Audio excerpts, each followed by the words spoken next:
Assalamu alaikum everyone. Thank you so much for joining us in today's session and for supporting the cause, for actually looking at these videos and sharing whatever thoughts you have, whatever comments you have, whatever feedback you have on it. It really helps us in the long term in making sure that we have consistency in our product in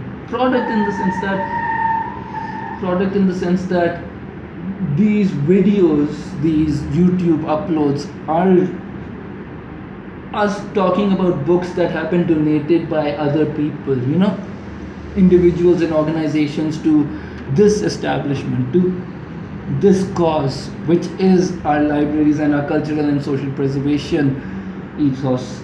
So what we find is really important in the context of these works is that some of them really are important. Like when I talk about some of these works which are important, I don't just mean actual landmark works. We do that for sure, but sometimes you just want to take a step back and talk of novels, and not like those heavy, proper literary fiction novels, just action-packed romps, just pure adrenaline delight sort of things.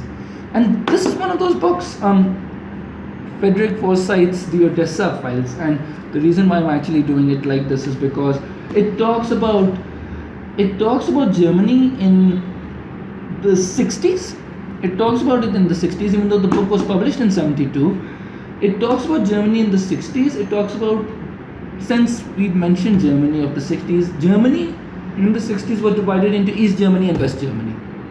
For those of you who don't know, the Second World War happened. That dude with the funny mustache decided to voluntarily end his tenure as the single most hated man in the world and also the most controversial man at the same time as well, because hatred is relative, right?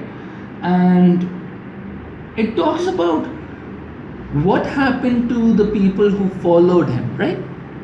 Like, it isn't just a clear-cut end of story. There are nuances to it, and this book uses historical fiction as a veneer to actually talk about them, about the people who supported them. And most of you might be saying, oh God, he's using them over here in the vague sense. No, I cannot say those words. There's a thing called content banning. YouTube content bans if I say those specific words, and that's why I was actually doing this. And it's sad because the Odessa Files is a really good book. It's a really good book. It's lightweight. It is a thriller. It has a very insightful look at the socio-political and socio-economic and socio-geographical makeup of Germany, from someone who had seen that change happen in Germany itself, And Fredrick Forsythe he's written other works as well. His are really good spy thrillers, like they're proper spy thrillers, like The Afghan, which talks about Afghanistan, Pakistan, and India, and all this very international travel that helped bring about a significant change overall. It's a really cool book. It talks about his experience is so on brand as far as those areas are concerned. In fact, some of the books that he references over there, The Great Game, it's a book. I mean, it was a coined term referring to the Russian and British empires when they were fighting against each other over influence in Central Asia and Afghanistan. It does not change the fact that it was the Great Game. These areas were under the hegemony of two substantially superior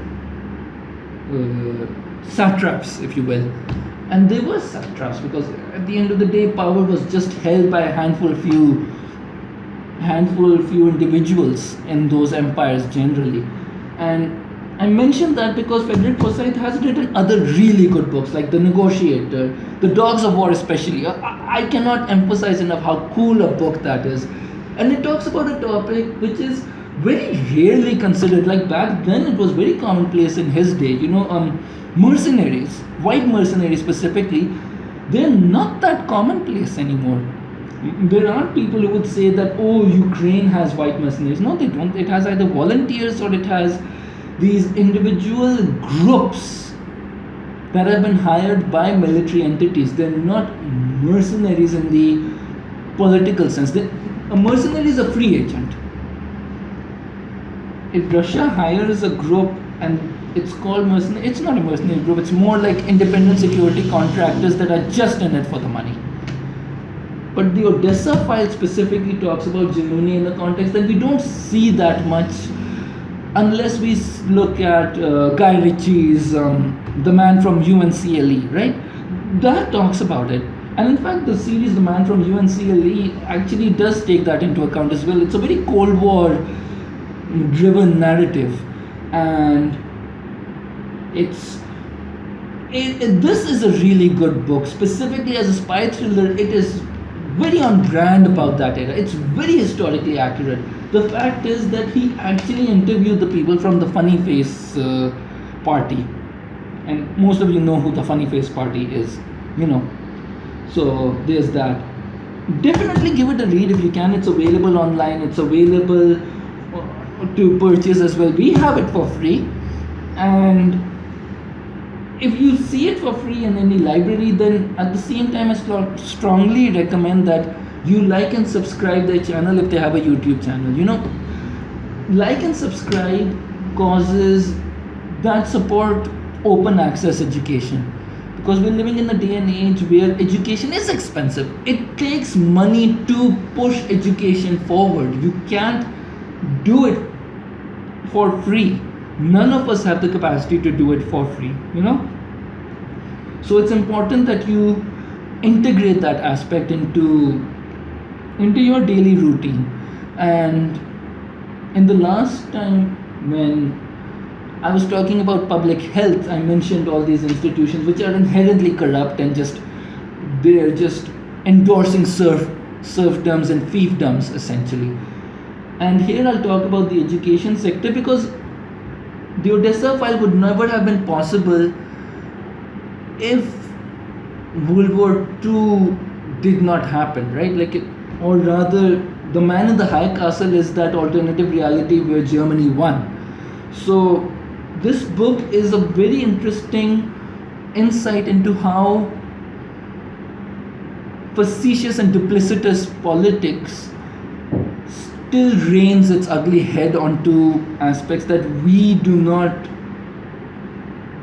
tend to appreciate as much, and we should appreciate it, because by calling out this facetiousness and this duplicity and this brazen disregard of what makes the world and the aspects which emphasize just how paralyzed we are because of a socio-economic situation, because of the socio-geographic circumstances we find ourselves in, because of our socio-political ignorance and malaise. Because of that, it becomes important to emphasize that you must support your local causes.